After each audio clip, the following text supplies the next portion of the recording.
everyone. Welcome back to episode 90 of Talkoffamepod with your host, Kyliemontigney. I'm so excited to have on singer-songwriter Morgan Myles. Thanks so much for coming on, Morgan. Hey guys, what's going on? Thank you for having me, Kylie. Of course. So what made you want to pursue a career in music and be in the music industry? Like, was it something that you always wanted to do, or is it something that kind of unexpected, like something you wanted to do unexpectedly?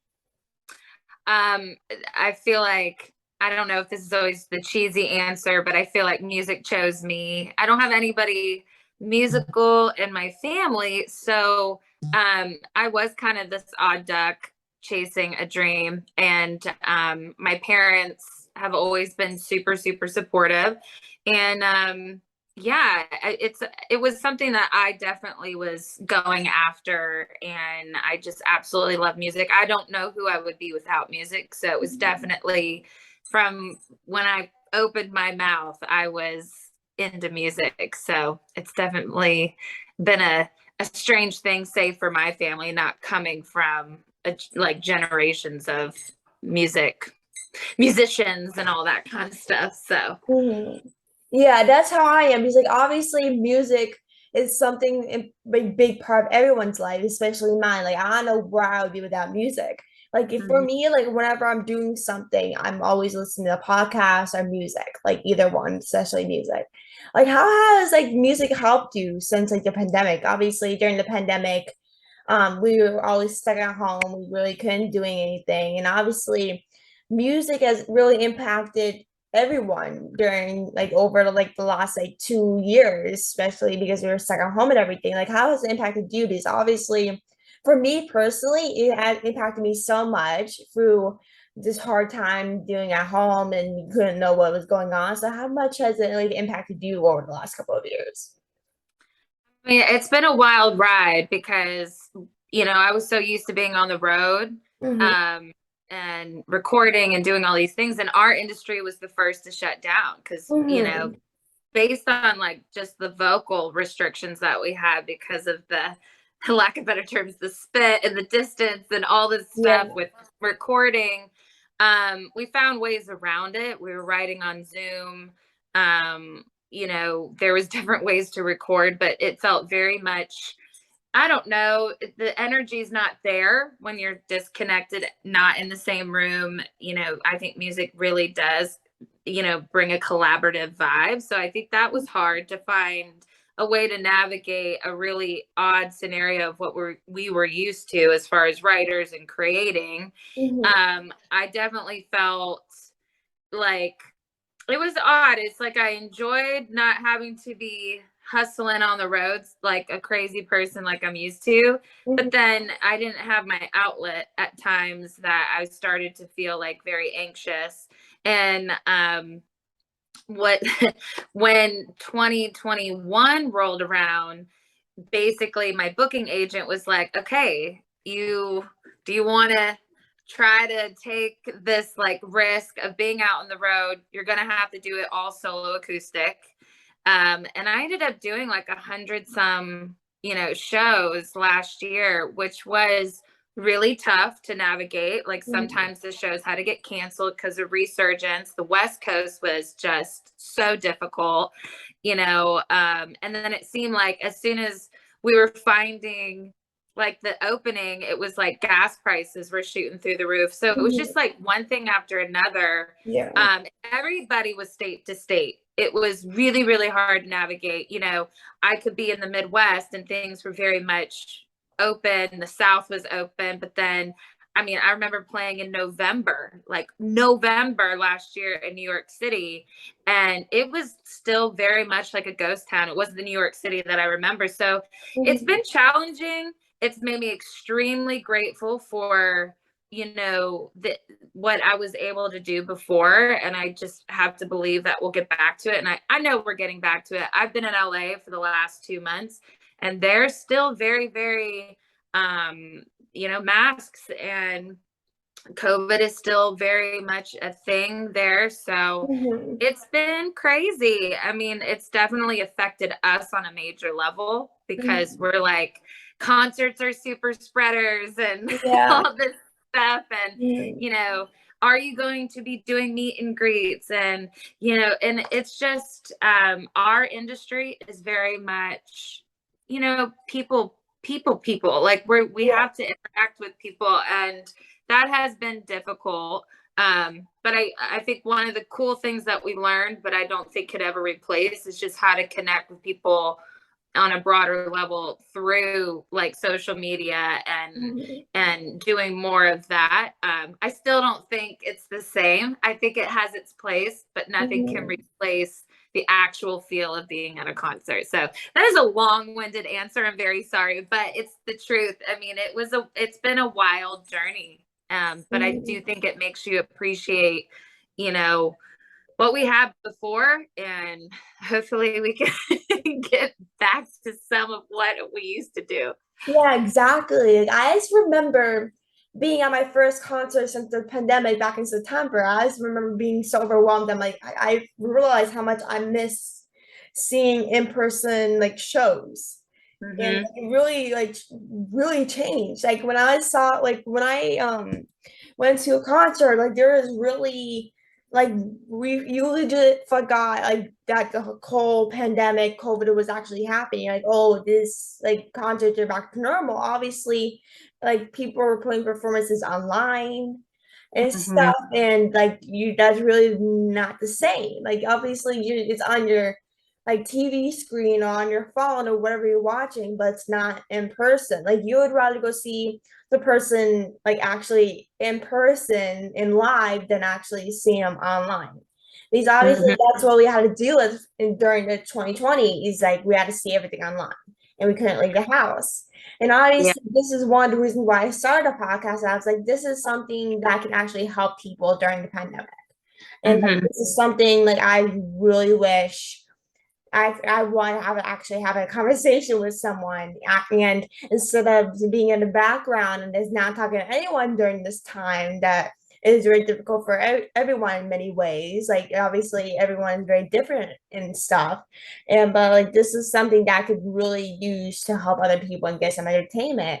But like I wanted to ask you, like during when you went on tour and stuff, like in 2021, like how did you like manage like your schedule and like personal life, and like how did you deal with all of that? Because obviously for me personally, like it's very hard for me to deal with like doing like my work and doing sometimes my family and doing things I like to do. So I wanted to do like ask you about it and stuff.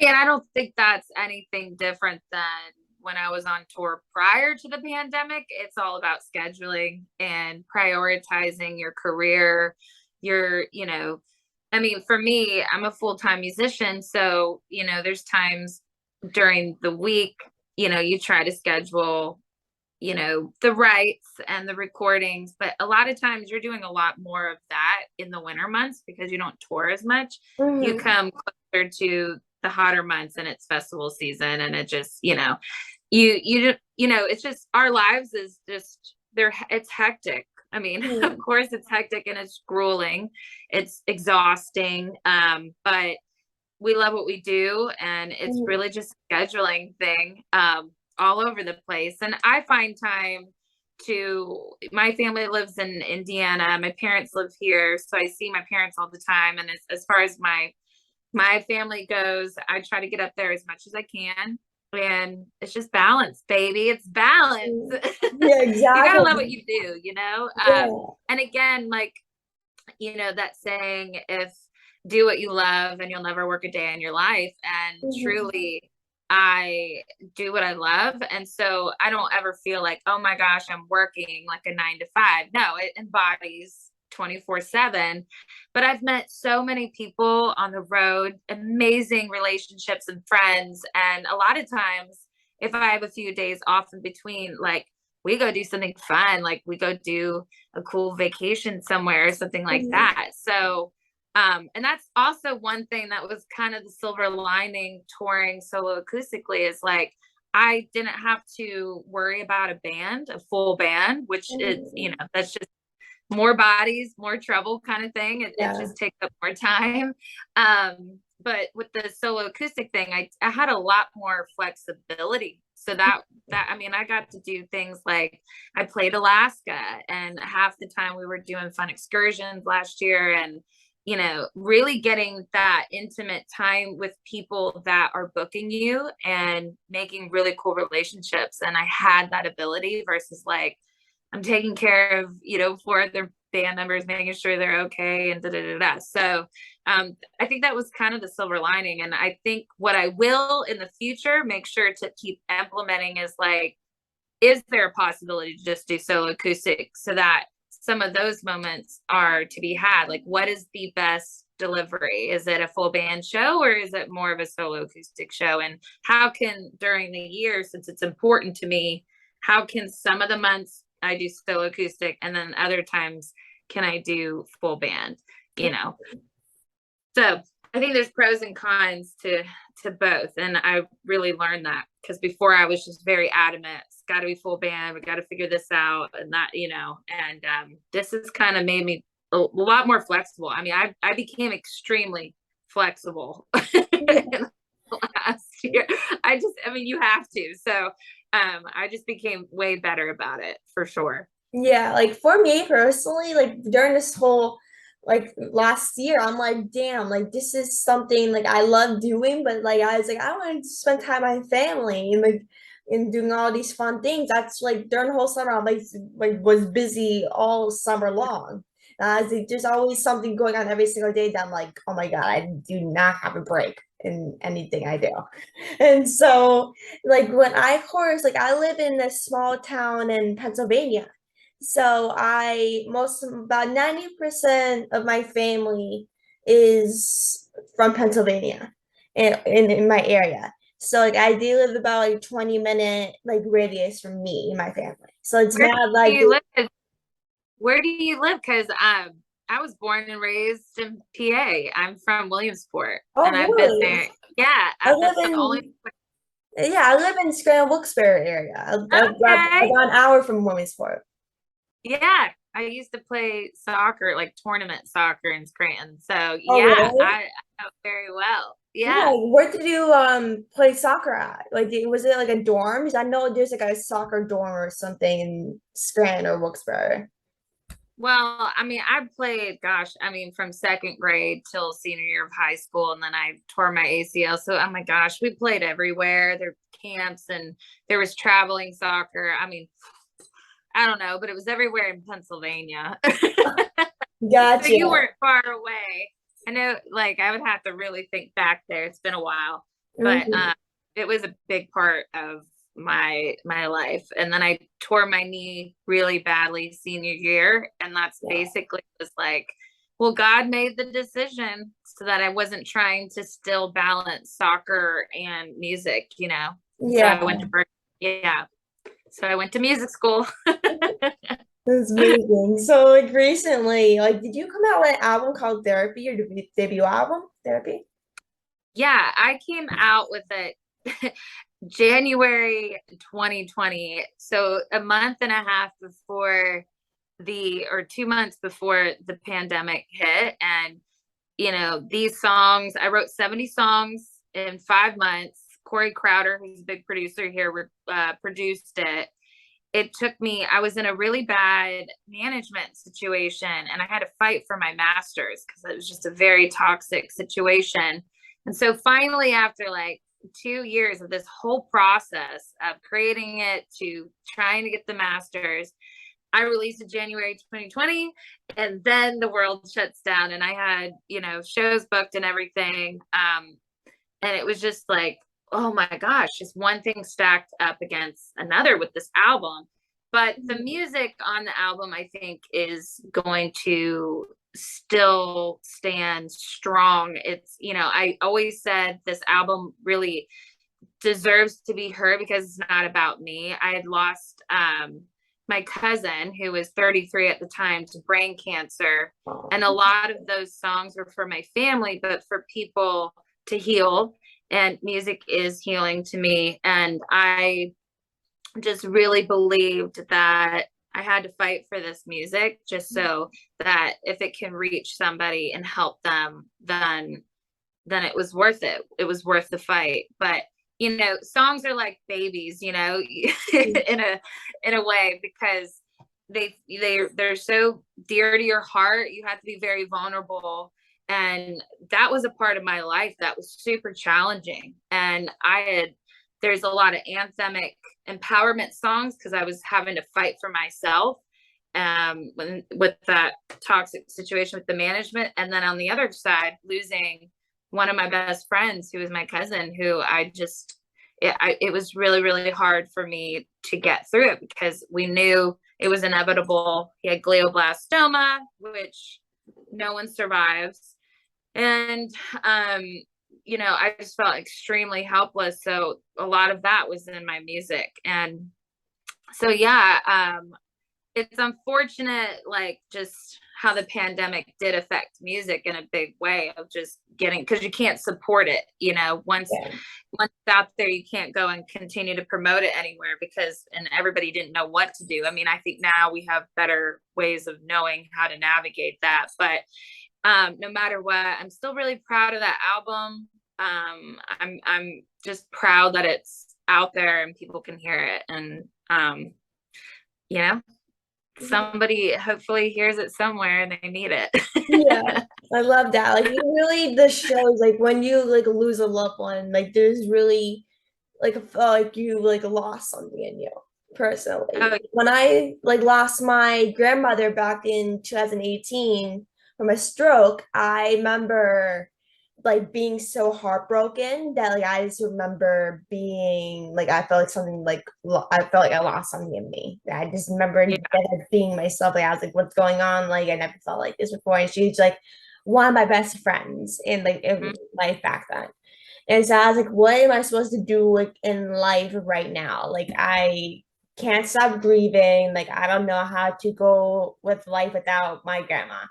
And now, like during the pandemic, you just learned how to be more grateful for your family.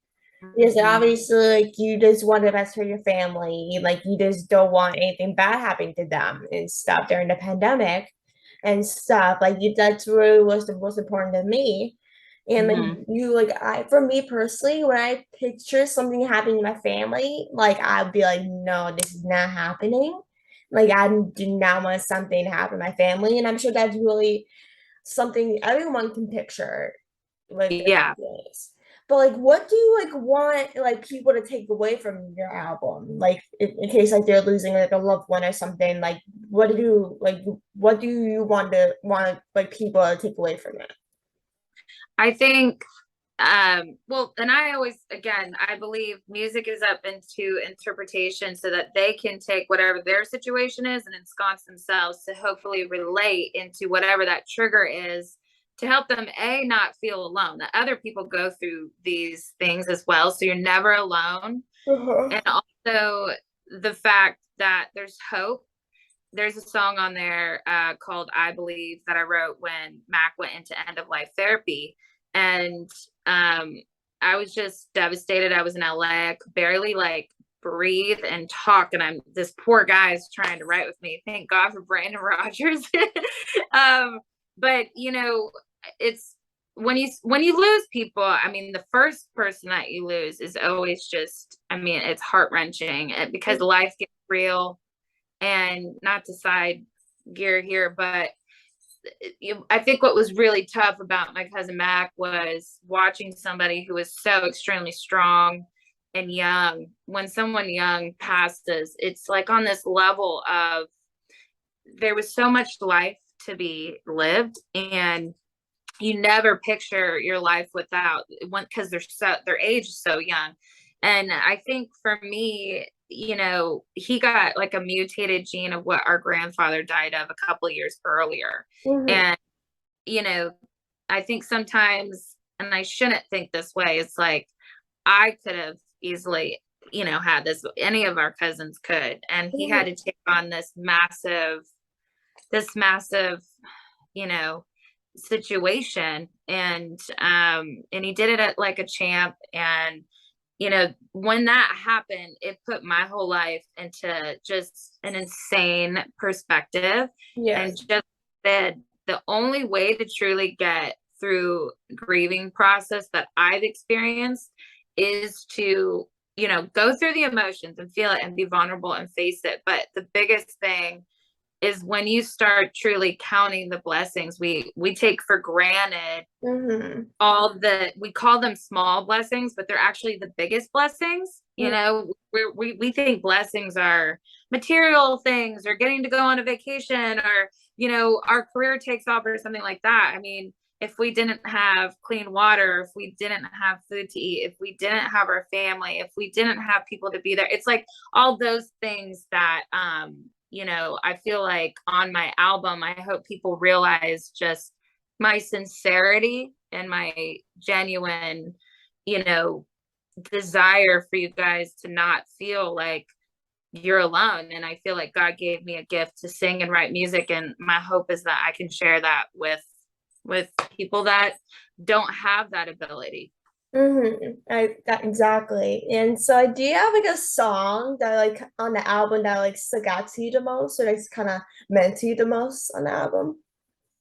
Since we just kind of mentioned I believe, I would say that's my most personal one because it embodies, you know, Mac, my cousin, and also just our grandfather. His favorite song was this old cheesy song that was, I believe it was like a gospel song. He always wanted me to sing it. And then I made my rendition of what I would want, I believe. And so it's just a personal one. Sanctuary is a big favorite. Therapy is a big favorite of people. I love all the soulful songs. A lot of the the songs that are super anthemic, like Empire and like Silence and stuff. Sometimes I think I kind of put them to the side because I was going through such an emotional situation and Yeah. they're out there empowering, but it brings back some of those hard times of some of the things that manager had said to me and put me down. But nevertheless, I mean, thank God there's music so that I could passive aggressively put those emotions into the music while I was going through it. Yeah, exactly. Like that's like the best thing about like songwriting is that like when you're going through something, like losing a family member, just losing a friendship or something you're going through, it's always good to like write something down that you feel like, oh my God, like this is something to that's gonna be worth something more in a couple of months or years. And if Yeah. you're a songwriter, you can use it as something in the future in a song. Like you may never know. Like whatever you're going through, you can always use it in something more than yourself. I feel. Yeah. And I always say that's kind of like the payoff for a hard situation is, and truly you feel therapeutic. Like once you if you're going through a bad day and you write that out, you leave that writing session like feeling like you just had a therapy session or that you just had a massage and you feel like validated that like, okay, I just went through that so I could Mhm. write that song. And I'm sure, I know that's not the best thing on the planet, but it's like it definitely is an outlet and Yeah. it's strong. And it's like writing poetry or whatever anybody's outlets are, whatever resonates with you, but it's important to have an outlet for sure. For sure. Yeah, that's for sure. So you got to do a collaboration with Cody Johnson's current single, Nothing on You. What was it like for you to work with Cody, and what was the process like for you to write Nothing on You with Cody? Well, I didn't write Nothing on You. I wish I Mm. had written it. Actually, I'm all the BGVs on that song. So even the choir you're hearing, all the female part like backing, that's me. So it's funny. This guy named Trent Willman is his producer, and I write with a guy named John Pierce. And Trent was like, "We need a super soulful female." And so John mentioned me, and I was like, yeah. So I went in. Cody wasn't there, he was on the road. And this is when Cody was still independent, but killing the game, like killing it. And then all of a sudden, Cody signed that record that he had made with me on it to Warner. And that's what happened. We had to re-sign everything just on a contractual side of getting payment out. But it was really cool just to see the whole process and how well Cody's doing. And he's such a freaking star. I feel like he's like bellying up to like our modern day George Strait, which I Mhm. mean, so huge in Texas and all these places, but he's a true cowboy for Mhm. sure. And I feel very honored to be part of it. And I love that song. I wish it had done a little bit better on radio. Um, but it's, I know why they chose it, because every time he would do a concert, the entire arena would go silent and they'd put flashlights up, and it was just this massive moment. And that's why I think they chose it as the single. But country radio is a fickle little thing. Yeah, So for sure. And so, like, what is like something you kind of wish you knew when starting out as like a singer-songwriter that you like basically know now, but didn't know that when you started out? oh my gosh, there's so many things. I mean, and they tell you on repeat, like, you're gonna run into some bad people. And honestly, I'm still gonna do it. I'm still gonna run into people that are not good for me. But it's easy to manipulate an artist, because we all have the same ambition. We have dreams, and we're vulnerable, and it's just easy to really cut us down and know what's important to us to manipulate us and control us. And we are the product. So, it's hard to be treated in a way with like, yeah, we're not robots. Yeah, uh, I mean, it's hard to know where to begin with advice because there's so much. And I try to make sure that up and comers, just if I can fill them in any way I can, but really knowing, you know, putting in the time of knowing who you are and what you have to say. But the reality of an artist is we're going to grow because we're humans, and we're going to go through life at different times in different ways in different places. And as a storyteller, it's going to change. And just to make sure that you're always doing this for the right reasons, because if you're not, if it's you just want the spotlight and everything, I feel like people can see right through it. So it's yeah, like, sing songs that you truly believe in, and you better be doing it because you want to connect with people, because it's not easy. It is yeah, so hard, and it takes so long, especially from females. And yeah. we have to try 10 times harder than any male. And I think it's just be ready to put the work in, and be ready to deal with the ups and downs, and have the right people around you that can pick you back up, because you're going to fall.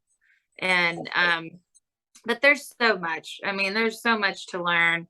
And this business is also like, when I first got to Nashville, it was a different world. We're in such, streaming hadn't hit yet, and Mhm. all that kind of stuff. And there's just an oversaturation of music coming out. It's overwhelming. And, how people get paid is different. And, radio is a crazy game, and country is the only one that's really still adapting to radio. So there's so much. I don't even know. It's such an open-ended question. I wish I could answer that with like a sentence, but I think it's just be willing to be a sponge and learn everything you can, and Mhm. leave the ego at the door.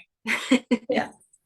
And so, like, yeah, like what when you said earlier that like, oh, you shouldn't do this for the spotlight, and I agree with that. Like, people often ask me like, oh, you probably just do this to get the spotlight or to be famous. I'm like, that's like stupid to do. Like, I wouldn't do that. Like, obviously, if I did that, like, if I would want to do it for the spotlight, I'd be done by now. If I wanted to do Yeah. the spotlight, and like, obviously, I would have done it that long.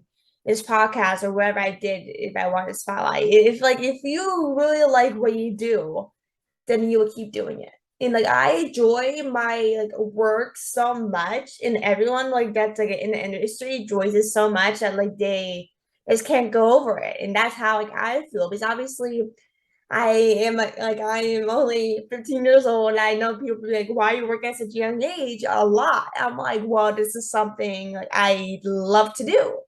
Like Hmm. no one's gonna stop me. You might think that I'm using this to get fame and stuff. I'm like and stuff, but like I'm just doing this to have fun and build my connections and to meet new people.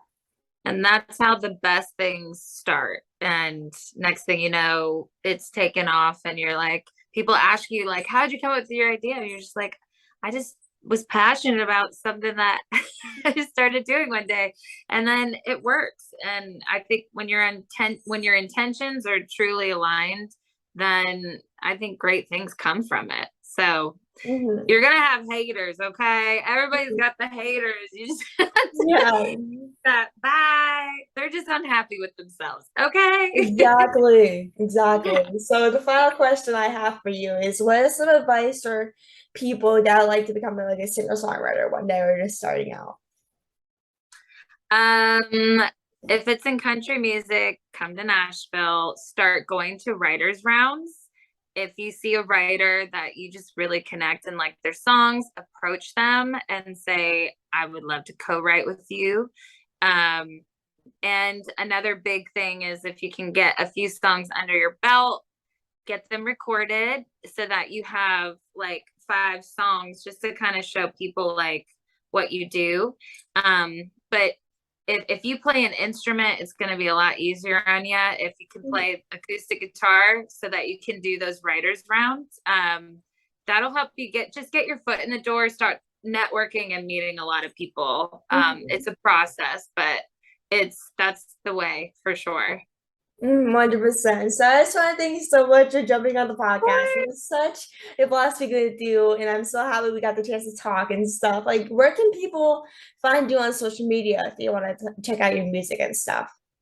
Okay, it's easy. Everything's the same. It's at Morgan Myles Live, even my website. And Myles is Myles, not Y. um, yeah, everything's at Morgan Myles Live. Follow me, please, and go check out the music. Let me know if you like it. And I have a big show, probably no, this is airing today. I have a big show announcement coming up here soon. I contractually cannot say it yet, but I need people to vote eventually. I hope so. That's the fingers crossed, but we definitely need people to come out and cheer me on. I hope so. 100%. That's coming soon, hopefully this week. So Awesome. thank you for having me, Kylie. It was fun to meet you, and hopefully we meet face to face sometime soon. Yeah, 100%. I'll like let you know. Like, are you from Tennessee? Nashville? I live in Tennessee, but I'm born and raised Pennsylvania. So, Hmm. but I've been here for 17 years now. So, Yeah, I get you. Pennsylvania natives always moving on, right? well, yeah. I mean, granted, there's not a lot of music going on in PA as far as Mhm. music schools and that kind Yeah, of thing.